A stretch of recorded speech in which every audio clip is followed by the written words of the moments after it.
Bonsoir, eh bien je crois que pour ce soir je peux vous annoncer un programme fort important et même dirais-je un fort joli programme puisque nous avons ici en studio au Carrousel aux Images les demoiselles de Rochefort, Françoise d'Orléac et Catherine Deneuve. Je vous remercie de bien avoir voulu accepter notre invitation et je suis d'autant plus heureux de vous accueillir dans ce studio que je ne sais si vous êtes au courant, mais vous savez que la Belgique est peut-être le seul pays où il y a aussi une ville qui s'appelle Rochefort. Je ne le savais pas, voilà. Personnellement. Et je suis heureux de vous dire d'ailleurs que c'est une fort jolie petite ville. Vous pouvez être très fier d'elle. Ceci dit, je crois que pour vous, Rochefort, c'est déjà un petit peu à titre rétrospectif, parce qu'enfin, si je suis bien renseigné, vous revenez d'Helsinki depuis. Exact. Oui, vous avez tourné un autre film déjà là-bas. Oui, un film. J'ai commencé à tourner un film anglais avec Michael Caine qui s'appelle A Billion Dollar Brain et qui est une histoire de la série de Led Dayton, comme Increst File et Funérailles à Berlin. Je ne sais pas si ces films sont sortis ici. Ils sont sortis en tout cas à Paris. Crossfire, oui, mais Funérailles à Berlin, pas encore. Non, pas encore. Pas encore. Non. Et Les Créatures, c'était avant... Les créatures, c'était avant Les Demoiselles. Depuis Les Demoiselles, j'ai tourné un seul film. Un film avec Buñuel qui s'appelle Belle de jour. Vous dansez bien toutes les deux. Vous avez suivi des cours de danse Pour le film de Jacques Demy, spécialement des cours de danse moderne, mais personnellement, j'avais déjà pratiqué la danse classique. Moi pas, c'était très dur. Il fallait que je m'y mette sérieusement pendant 6 mois, tous les jours. Puis ensuite les répétitions de la chorégraphie, c'est très difficile. Vous avez dû être très appliqué, très discipliné. Il fallait parce que ça s'improvise pas la danse, alors si j'avais pas été sérieuse dans les répétitions, je crois. Ce qui est très dur, c'est d'être ensemble surtout. C'est pas tellement de danser, mais c'est quand on est deux seulement, ou dans un corps de ballet d'ailleurs. C'est d'être exactement ensemble, c'est ça qui est plus difficile. Et puis quand même, vous avez un partenaire qui est pas trop mauvais danseur, là, Gene Kelly. Gene Kelly est merveilleux. Il a une certaine réputation. Merveilleux. Alors je ne sais pas s'il faut si chaud à Rochefort, par exemple. Il faisait très chaud quand on a tourné là-bas. Très chaud. Puis c'est humide, c'est un peu malsain. Une chaleur moite. Vous savez qu'avant, c'était un endroit où on envoyait les prisonniers de guerre. Enfin, les prisonniers de guerre, pire que ça, les forçats. On les envoyait pour travailler à Rochefort. C'est une région qui maintenant est assainie, mais qui était avant très malsaine. On envoyait il y a beaucoup de marécages. Ce n'est pas pour les besoins du film qu'on l'a assaini quand même. Non, mais je me souviens. Il faut bien dire que, faut dire que ça n'est plus on a comme ça parce que le repeint. tourisme du côté de Rochefort. On l'a seulement repeint. Mais il y avait beaucoup de marécages avant. Non, mais on attrape très souvent des rhumes, des choses comme ça. Enfin, vous êtes resté combien de temps là? 3 mois. 3 mois, oui. Que ça? C'était quand même des vacances. C'est raisonnable quand même. Vous appelez ça des vacances? Non. Des vacances quand on se lève à 6h ou 7h du matin. Tous les jours, ça, pendant 3 mois? Sauf le dimanche. Jour du Seigneur. Alors nous avons déjà parlé de la danse tout à l'heure. On n'a pas encore parlé de la chanson, je crois. Est-ce que c'est vous qu'on entend chanter dans le film? Non, on est doublé. C'est ça. Bon.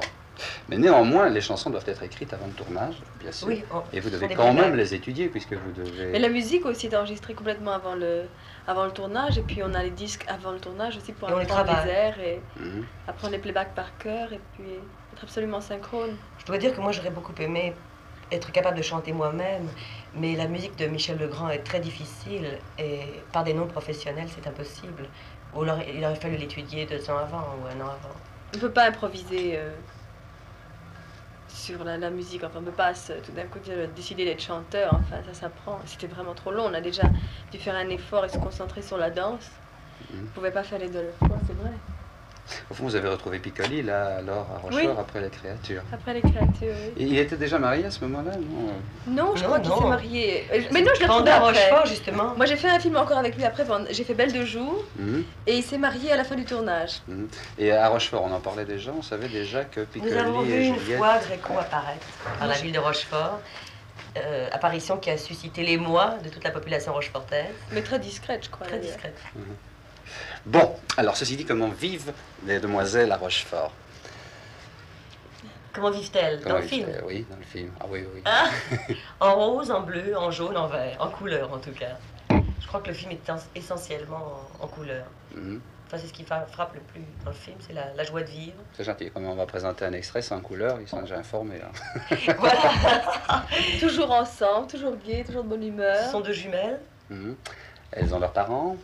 Leur mère, elles sont de pères inconnus, comme elles le disent tout au début du film, dans la première chanson qui les présente aux spectateurs, où elles expliquent qu'elles sont 2 jumelles, qu'elles sont des pères inconnus. Elle est gentille, la maman?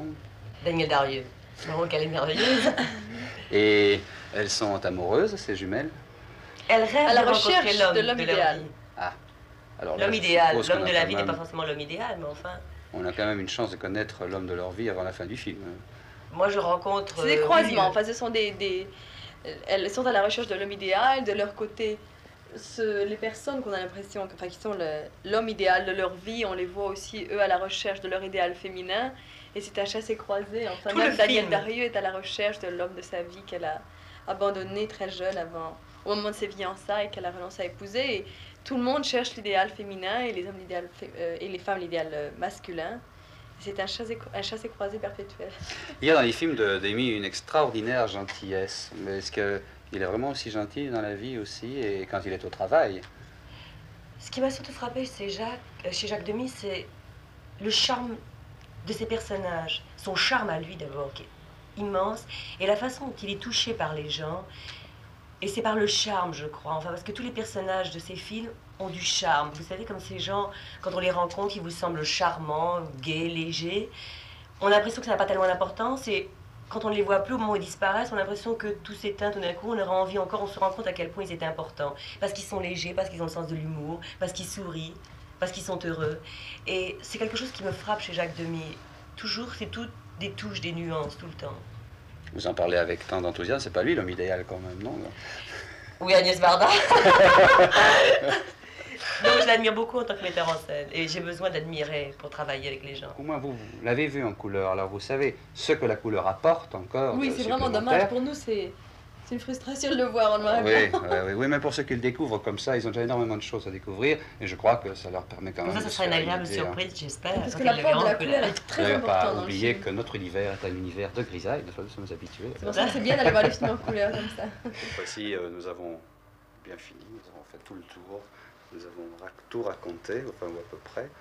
Alors, il me reste maintenant à vous dire encore merci, grand merci, et à vous dire que j'espère que votre prochain film viendrez le présenter très rapidement à Bruxelles, et qu'on aura l'occasion de se revoir. Très prochainement. Et comme on commencera à se connaître à ce moment-là, eh bien, on pourra peut-être se faire la bise comme de vieux amis. Tout est permis, tous les espoirs sont permis.